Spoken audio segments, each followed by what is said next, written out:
Dans toute l'Allemagne, des synagogues étaient incendiées, des vitrines de commerce juifs brisées, 90 personnes tuées et plus de 30 000 arrêtés et déportés. Le régime nazi l'appellera la Nuit de cristal. Pour commémorer les 70 ans de ce qui marquait le début de l'Holocauste, le célèbre violoniste Daniel Hope a eu l'idée de rassembler des artistes comme Max Rabe ou Klaus Maria Brandauer dans l'aéroport berlinois désormais fermé Tempelhof. Frank Eggers était sur place. Un concert dans un lieu chargé d'histoire, Tempelhof, un aéroport construit par les nazis. 70 ans après le pogrom anti-juif du 9 novembre, des artistes d'horizons très différents se sont succédés sur scène. À l'origine de ce projet, le violoniste Daniel Hope. Il a notamment convaincu Till Brunner, le trompettiste de jazz, Sol Gabetta, la violoncelliste, et Hélène Grimaud, la pianiste, de se produire gratuitement.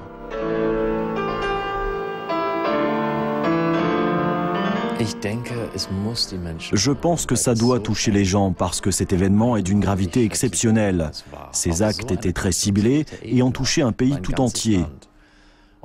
Et puis ça fait déjà 70 ans. Nous n'avons pas besoin de date anniversaire pour y penser. Mais quand un tel événement se présente, quand il y a un jour de commémoration, ça nous permet de nous rassembler et d'en parler. En fait, c'était l'unique but de cette soirée, en parler.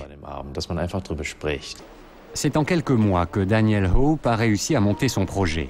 Parmi les artistes, il y avait aussi Menahem Pressler, que Daniel Hope connaît bien pour avoir joué dans le Beaux-Arts Trio. Menahem Pressler a vécu la Nuit de cristal à Magdebourg, il avait 14 ans. À l'époque, il s'appelait Max. Il a réussi à fuir. Aujourd'hui, il est professeur de musique aux États-Unis. Ce qui s'est passé après était inconcevable, évidemment. La peur que des gens soient frappés, qu'ils meurent, les cris dans la rue, si bien qu'on se terrait quasiment dans nos appartements. J'ai toujours refoulé tout ça. À tel point que je n'y pensais jamais, par principe. Je n'ai jamais vu la Nuit de cristal de la façon dont Daniel me l'a présentée. Tu dois y participer, il faut que tu y participes, j'aimerais que tu viennes.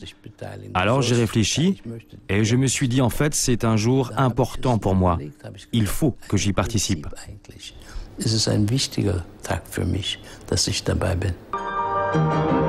Une soirée qui invite à réfléchir, dans une langue que tout le monde comprend, celle de la musique.